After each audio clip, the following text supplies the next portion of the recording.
My paper is based on the pressure caused by the East German people resulting in the Berlin Wall falling. I've found very few sources on this to support this argument, as I know of the Nuez Forum and the Democracy Awakening, but I cannot find any of this research on the Burlington School databases. I have found information on two very interesting riots. The first one happened throughout Germany. People working in the East German were suffering from wage cuts and increased working, so they were forced to work more hours but be paid less. When they were told of a 35% decrease in pay, a possible 35% decrease in pay, a group of construction workers went on strike and marched to the House of Ministries, a headquarters of a large official. They went to protest the, um,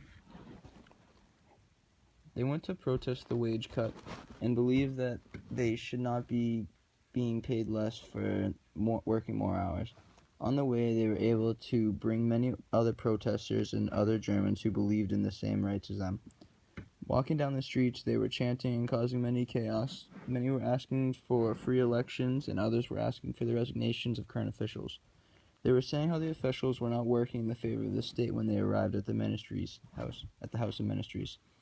When they finally got there, they were asking for the goatee and glasses, two officials named Ulbricht and Grothroll, who had much experience talking to the people, but none among the people or with the people. So when the protesters got to their house, they hid in their basement and cowered, and slipped out the back door to escape the protesters.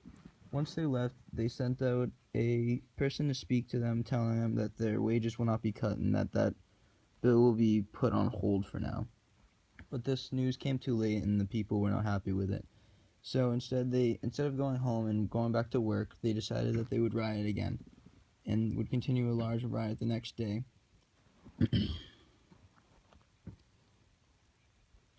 The officials and the governments became very afraid and caused all the newscasters to not report on this incident at all.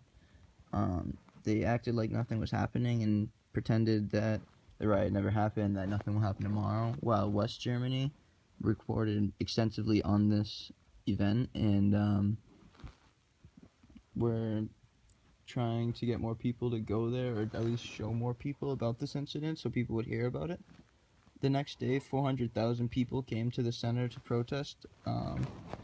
This is the Strassenberg Plaza that they are protesting. The protesters continued to strike and occupy this area, stating that they wanted bread and food and wanted to kill all of the Russians while burning their flag. By noon, the government had sent dozens of tanks to stop this riot and get everyone back to work. These protesters refused to leave and continued to protest while the tanks were here, and the tanks began to open fire once they had rocks thrown at them. They ended up killing tons of people, and they sent out German and Russian police. It seemed like the German police, or from my research, it seems like the German police were being more aggressive than the Russian police.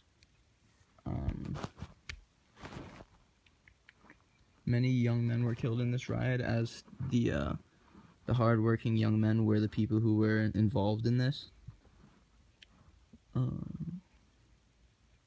According to my research book, this was the only uprising until 1989.